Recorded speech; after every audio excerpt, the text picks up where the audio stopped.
Okay, so if you've been following along, you know that I have recently changed out the coffin control arms here on the front of my Porsche 986. And to finish out that front suspension, I have tuning fork control arms from Meyle and from TRW, a set of inner and outer tie rods. And all of this came from Auto Haas, which is in Arizona. I found them to be the less expensive company to order from. And so here we go. Okay, so I've got the tire off, I got the brakes up and out of the way, and first thing we're gonna do is go in and remove this bolt right here on the tuning fork. The bolt on the bottom is 18 millimeter. I'm not actually sure what the nut is because I know I don't have a wrench that large. It's probably at least 20 millimeter, but the bottom of the shock makes it to where I can't get a socket on it either. So what I do is grab it with a channel lock, a medium sized one set in about the 3rd channel.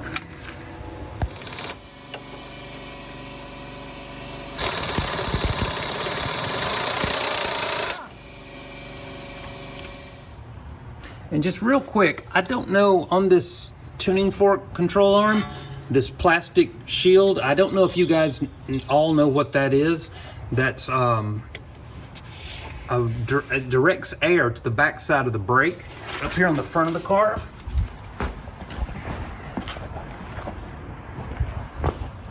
You have this area here where the air goes through, right next to where the radiators discharge, fan discharge. And that air is going to come through here and get routed by this piece that's on the control arm that we were just looking at, through this hole in the back, the brake shield, and cools the inside part of the rotor, which would be really cool in like a racing situation. In normal driving, I don't know that it's all that important, but anyway, that's what that is. So this bolt back here on the other side of the tuning fork control arm, you need an 18 millimeter socket. Use a breaker bar to get it started. There we go.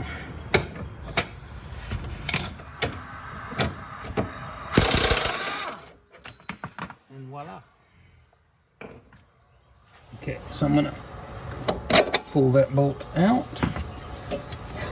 ease this off, and there it is. Easy. Okay, so we got to get this plastic shield off of this control arm. Remember, this is 20-something-year-old plastic. First thing I'm going to do is use a grease-free formula Armor All, and I'm just going to try to clean it as much as possible. I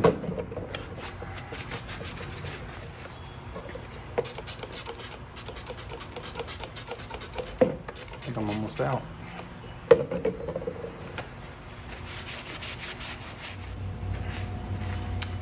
All right, and now the biggest challenge, this thing actually has 2 little plastic hinged parts that look like they'll just want to break off right in here.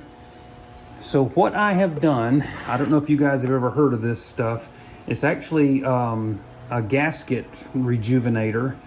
But you can spray it on any kind of rubber, and I'm using it on plastic. I'm assuming it works good on plastic. I've got it in a spray bottle here. It's a little bit expensive. That's why I do the Armor All over the whole thing, and then this stuff just on these hinges. But I'm going to spray a little bit on each one. Let them soak. I'm gonna go ahead and hit this side too. And I'm just gonna let that soak in for a minute and then wipe it. I'll pat it a little bit dry before I start trying to take these apart.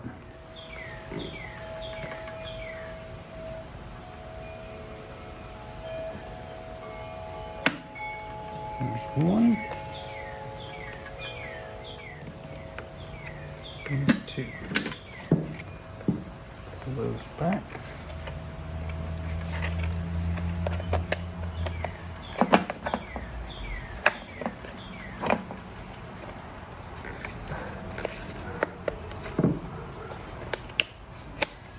Now, one thing that I noticed on the other side was this profile. The original gets very slim through here. The new Meyle one I have stays thicker. It does get a little bit thinner from back here, but it's definitely thicker than the original one.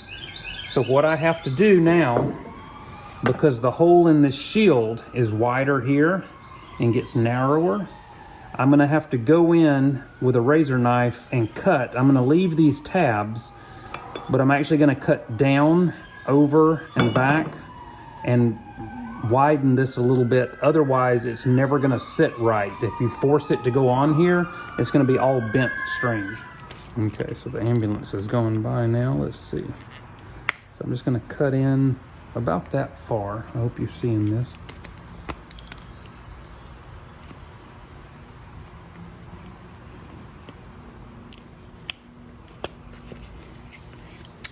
And then get a block of wood.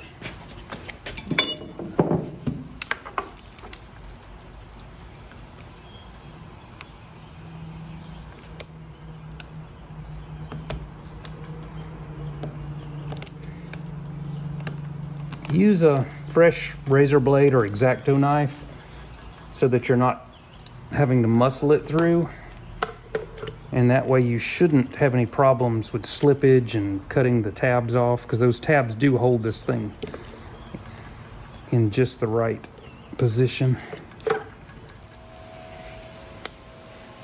There we go.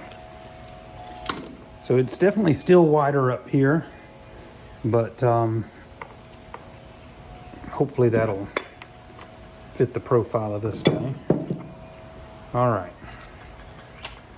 And I'm gonna very carefully start trying to wrap this in. I don't want to break either one of these off.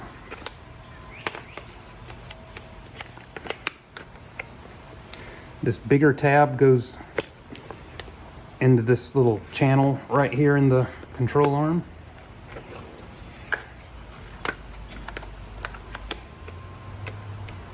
Same on the bottom, bigger the tab in the slot. These tabs inside. Top and bottom.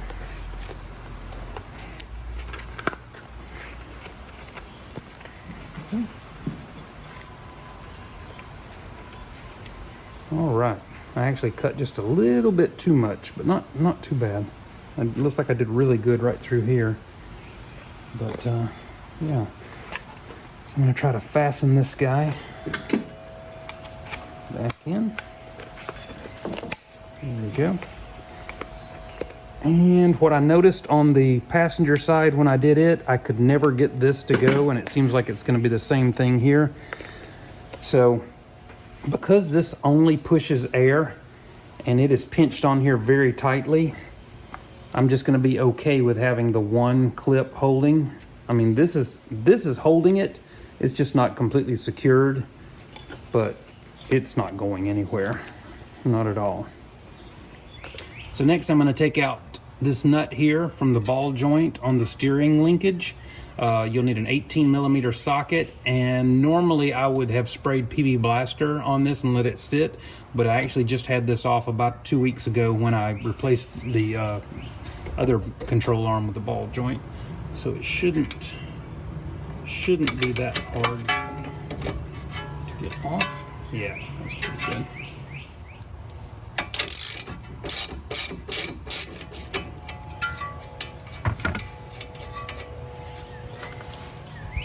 All right, and I'm gonna leave that and turn my attention to this nut back here on the outer link, right around here. So I don't know in metric, but in standard 13/16 will fit on it. And actually I am going to spray some PB Blaster on that.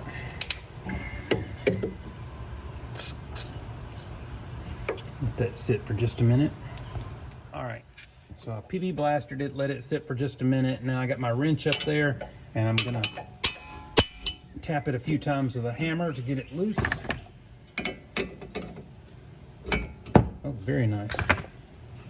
Back that off a little, just a little bit, not much. And then come back here.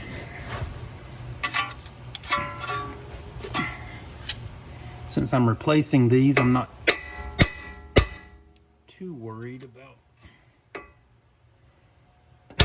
There we go. Okay. Very important part. Please pay attention. We're going to count how many times it takes to turn this to get it to release. The one on the other side was 24 times. Let's see here. There's 1, 2, 23, 24.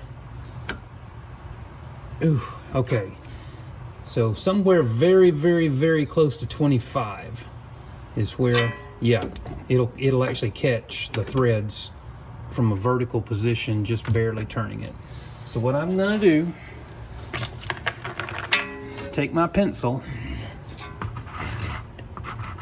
so I don't forget, I've 25 turns to put the old one back, the new one back on, so that hopefully my wheels are somewhere close to being aligned. There's a clamp back here on the other side of this boot. It looks very similar to this. This is the one off the other side. And what you want to do is stick a flathead screwdriver in this part here and twist it until it pops open. Let's see what might happen here.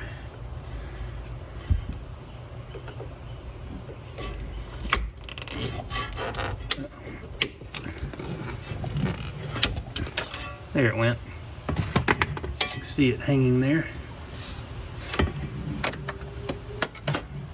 Ta-da!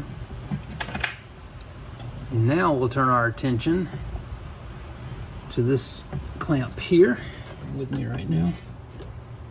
And we'll pinch either side, slide that down and off. I need to take this nut the rest of the way off.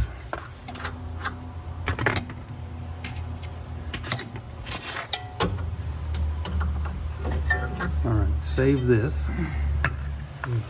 Make this rod a little slick.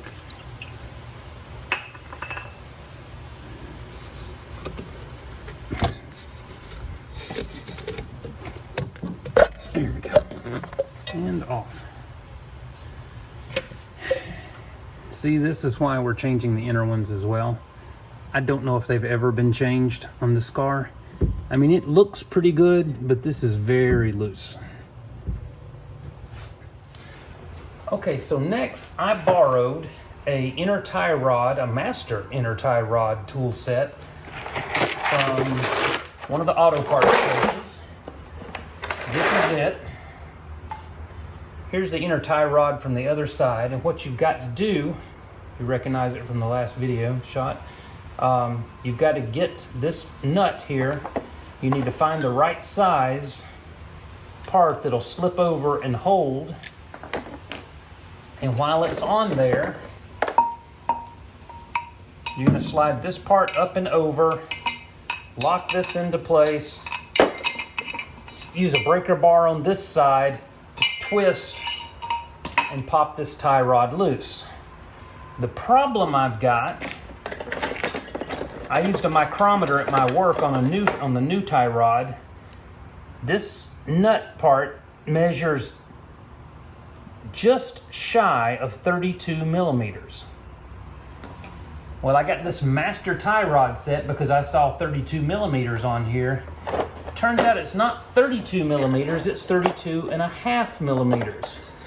And that 0.5 millimeter is just enough that when you try to force turn this with your breaker bar, it just spins on there and was rounding off the corners. So the solution I came up with, I had a pipe wrench. So I turn the wheel as far to the side I'm working on, the steering wheel, so I get the inner tie rod nut as far out as possible. And because I'm replacing, I'm not really worried about the damage I might cause to the old inner tie rod. So I use this pipe wrench.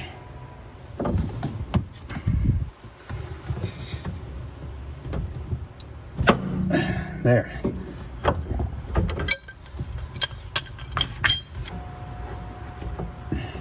Or scrape up the steering. The boot that you took off, we're going to reuse it. It's in good shape, but I am going to use this product to kind of rejuvenate it. So I am going to spray it down. I don't think you're supposed to let this stuff get on your hands and all. I should probably have on a glove, which I do not, but I am just going to spray it here. Really good. Like I said, this stuff's kind of expensive. $20 I think I paid for this one little bottle, but it really does rejuvenate rubber parts very, very well.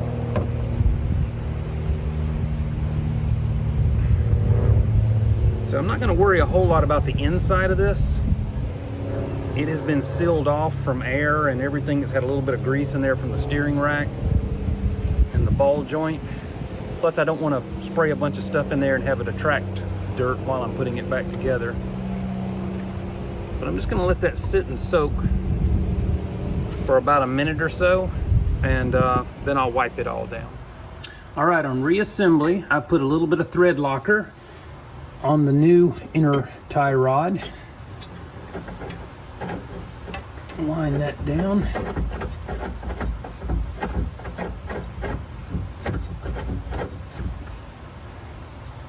All right, and as you can tell from the old one, this one is very, very stiff.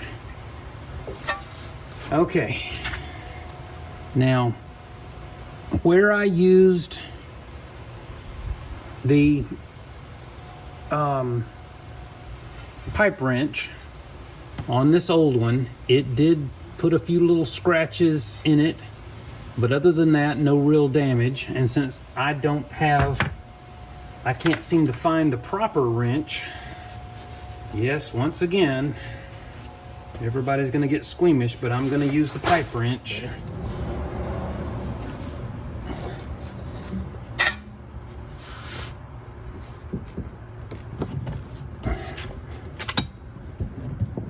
Wow. All right.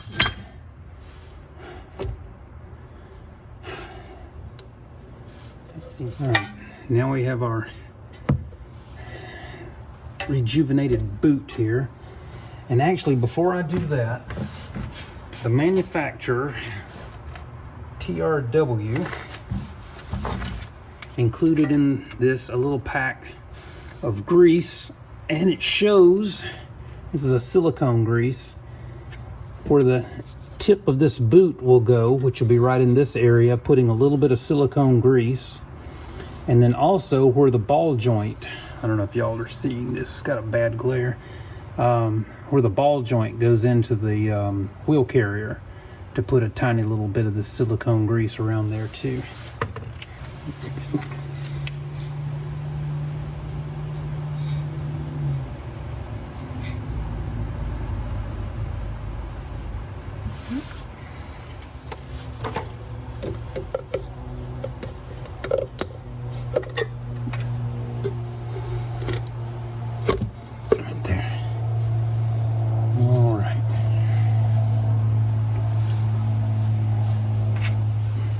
This guy.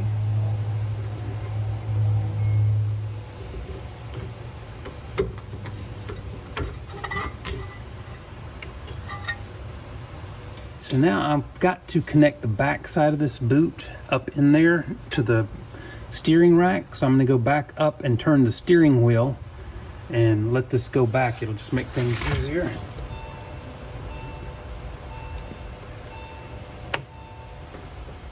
When I turned the steering wheel, it compressed itself and forced itself up on the steering rack.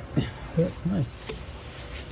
Now, the clamp that was back there is not reusable, and you can buy the tool and a new clamp, but since I really have no desire to ever do anything with another one of those clamps again, on several forums I read that just a common zip tie would hold that. So what I'm gonna do is get it started like this.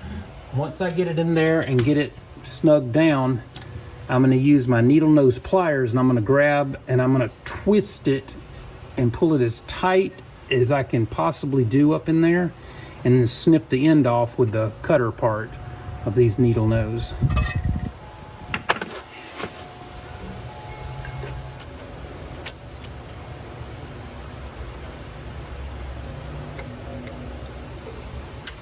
All right, I hope you can see it back there. I put the needle nose pliers on it and I twisted and twisted. It popped, it clicked about 3 more times and it popped off.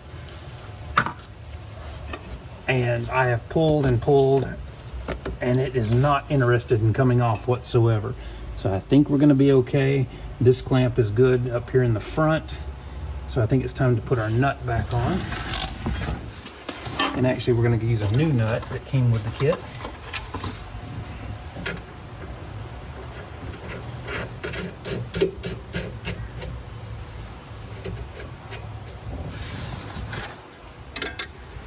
All right, so here's our new shiny new tie rod, outer tie rod. And remember I wrote down on my cardboard there 25. So I know I gotta do this, twist this thing 25 times. So here's where I started. 1, we are connected. 2, 3, 4, 5, 22, 23, 24, 25. All right, so I'm gonna bring my nut down.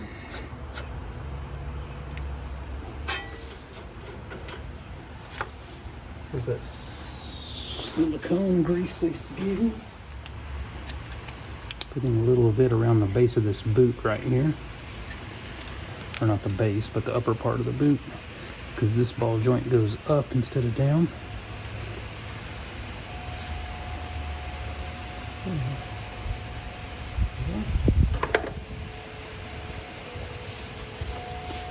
Get all this crap off my hands. Turn the wheel carrier back in. Let's see. Proper angle, get my light out of the way. A bit more of an angle. There we go. Good, good, good. And a brand new nut.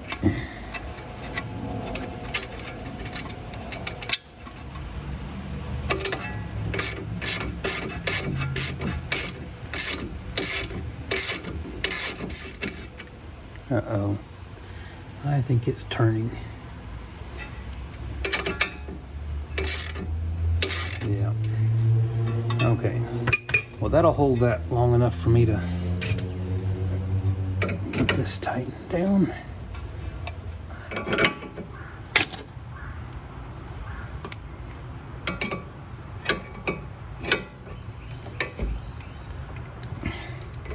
So I can switch hands.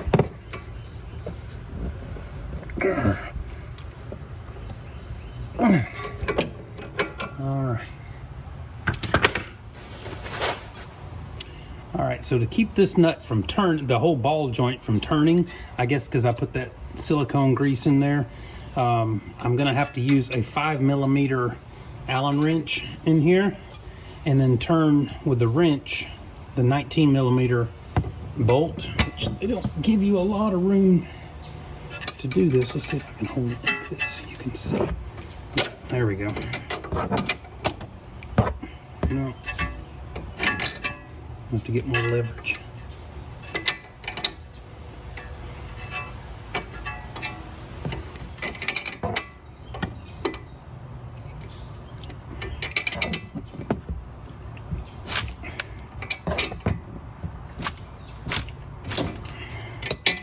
All right, we'll come back and torque those down in just a minute. All right, now to get the tuning fork in, I'm gonna go ahead and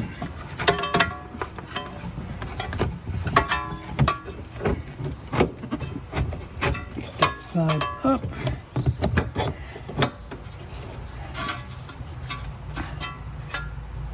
I can't turn the wheel here.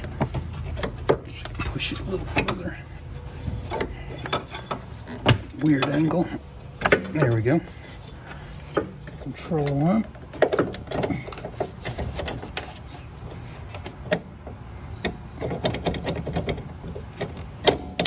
There we go.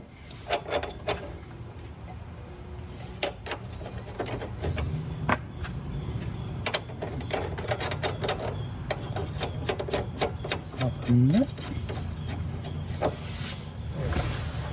All right, and then this bolt here with the point up on top of it is going to go up in this far end, there's no nut.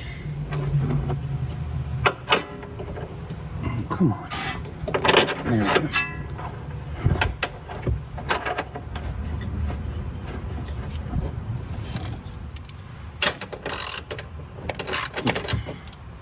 So it's a 19 millimeter.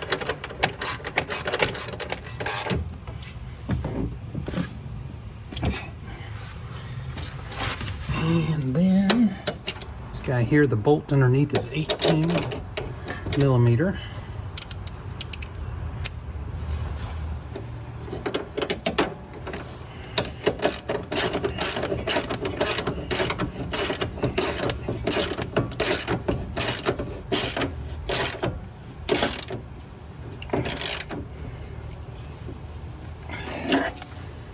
All right.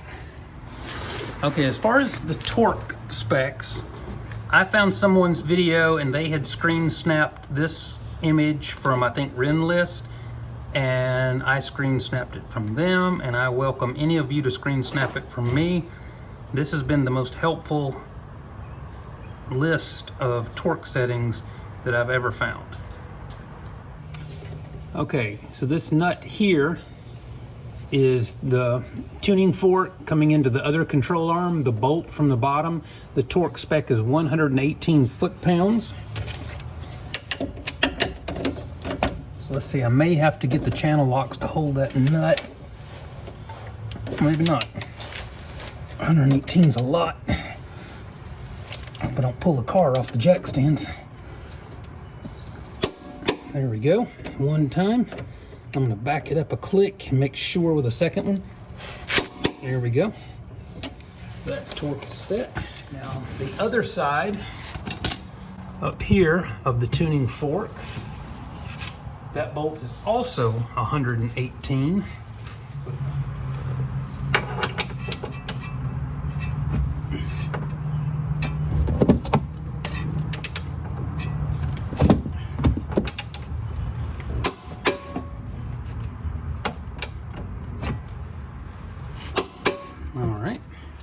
Okay, so for the nut here, that's for the ball joint on the outer tie rod, the drawing does not give a spec for that one, but I'm almost positive that is the same nut that's on the other ball joint down here on the control arm, and that is on the drawing. It is listed at 56 foot-pounds, so I'm gonna set this one as well at 56 foot-pounds. I hope that's right or close enough. There it is. Yep. That's a lot of pretty shiny parts.